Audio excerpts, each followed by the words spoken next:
Hello guys, कैसे आप सब लोग। आशा करता हूँ अच्छे होंगे। तो स्वागत है आप सभी का मेरे एक और वीडियो में। तो आज हम बात करेंगे एमपी प्लस की जॉब प्रोफाइल्स के बारे में कि कौन सी जॉब किस तरीके से काम करती है। इसमें मोस्टली 3 या 4 जॉब होती हैं। जैसे कि आपने एमपी पुलिस में फॉर्म डाला है तो उस टाइम पे फॉर्म फिलिंग आया होगा कि डीएफ या फिर एसएएफ। ठीक है, अब डीएफ में आपको 3 या 4 मिलती है। जैसे कि आपके अगर अच्छे मार्क्स हैं तो मार्क्स के हिसाब से आपको सीबीआई वगैरह मिल सकती है, जो इस बार शायद से नहीं है। फिर जीआरपी है, फिर डीएफ है और फिर एसएएफ है। तो और एक रेडियो की पोस्ट अलग होती है, वो टेक्निकल वालों की होती है, वो अलग सिस्टम है। तो आज हम जॉब प्रोफाइल्स के बारे में जानेंगे कि इनमें काम क्या क्या करना होता है। ठीक है, तो सबसे पहले हम आते हैं रेडियो में। रेडियो एक टेक्निकल पोस्ट होती है। जैसे एमपी प्लस में जितने भी जो वायरलेस वाले काम होते हैं, जैसे जो वॉकी टॉकी होता है पुलिस वालों का, वो रेडियो के अंतर्गत आता है। अब जो वॉकी टॉकी से जितने भी काम होते हैं सब ये रेडियो वाले एक ऑफिस में बैठ के देखते हैं। और कुछ जो सीसीटीवी आपके सिटी में जितनी भी सीसीटीवी कैमरा कंट्रोल होते हैं वो भी शायद से रेडियो वालों के ही अंडर में आते हैं। ठीक है, दूसरी आती है सीबीआई वगैरह। आपके अगर मार्क्स अच्छे हैं तो सीबीआई वगैरह ये आपको सिविल पोस्ट में रहना होता है किसी भी सिटी में, और सिविल ड्रेस में ही आप इसमें जॉब करते हो। तीसरी है जीआरपी। अब जीआरपी क्या होती है? शासकीय रेल पुलिस, यानी कि गवर्नमेंट रेलवे पुलिस। तो ये राज्य की साइड से होती है। आपको इसमें मतलब कि राज्य में जैसे एमपी पुलिस में भर्ती हुई तो कुछ लोगों को थाने में दे दिया जाएगा। ये जीआरपी के थाने होते हैं स्टेशन पे, जैसे इंदौर, भोपाल, जबलपुर, ऐसे ये 3 या 4 जगह मतलब कि इसके थाने रहते हैं। और इसमें आपको काम क्या करना होता है, ये आपको स्टेशन पे रहना होता है। इसका एक निश्चित दायरा होता है और जॉब का टाइम वगैरह फिक्स होता है कि आपको 8 घंटे की जॉब करनी है। और आपका इसमें एक ही काम होता है कि जैसे कि ट्रेन आ रही है तो उसको चेक करना, या फिर किसी ट्रेन को छोड़ के आना, यही सारी चीजें रहती है। कोई उसमें मतलब चोरी वगैरह या फिर मतलब कोई भी अपराध ट्रेन में होता है तो उसकी चेकिंग जीआरपी करती है।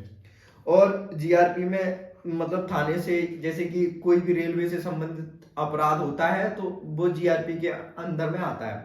फिर आती है आपकी डीएफ। डीएफ में होता है जो अपने नॉर्मल थाने होते हैं वो होता है। इसकी ड्यूटी फिक्स नहीं रहती है, इसमें आपको मतलब कहीं भी कुछ भी किया जा सकता है। और फिर आती है आपकी एसएएफ। एसएएफ का, और हाँ मतलब एक और बात कि जीआरपी फिर डीएफ आपको नंबरों के हिसाब से मिलती है। अगर आपके मार्क्स अच्छे हैं तो आपको डीएफ मिल जाएगी, नहीं तो फिर एसएएफ। और फिर जिसने मतलब चॉइस फिलिंग करी होगी उस हिसाब से आपको ये सब मिलती है।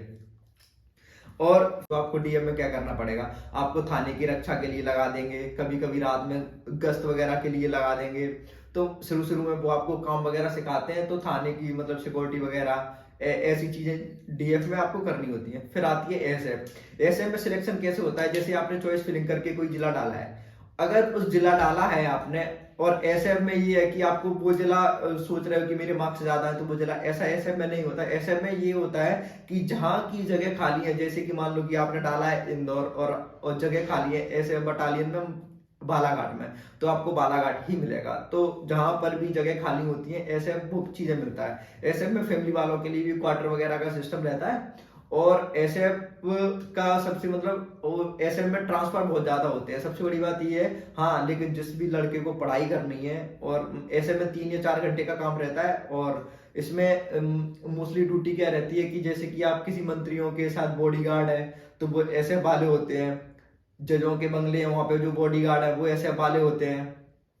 और जैसे किसी बड़े ऑफिसर है उनके जो मतलब कि गार्ड होते हैं वो ऐसे वाले होते हैं। कहीं चौकीदार होते हैं वो ऐसे वाले होते हैं। और ऐसा की बटालियन होती है, जैसे किसी भी दूसरी राज्य में अगर आपके यहाँ की पुलिस की जरूरत पड़ रही है तो ये बटालियनों को भेजा जाता है। ऐसे में ट्रांसफर बहुत होते हैं। और फैमिली तो आप इसमें साथ में रख सकते हो। और इसमें 3 या 4 घंटे की जॉब रहती है, तो इसमें आप पढ़ाई वगैरह भी कर सकते हो, इसका कोई इशू नहीं है। पढ़ाई भी लड़के को आगे पढ़ाई करनी है तो वो उसके लिए ऐसे मेरे हिसाब से बेस्ट ऑप्शन है।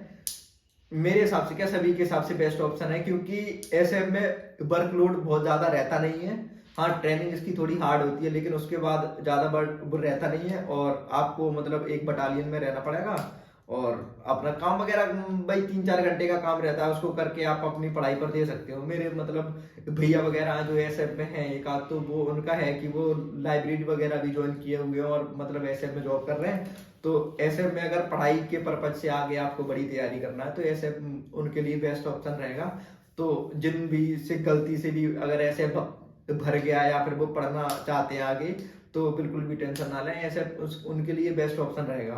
तो यही थी आज की वीडियो। अगर आपको अच्छी लगी हो तो वीडियो को लाइक करें और चैनल को सब्सक्राइब करें।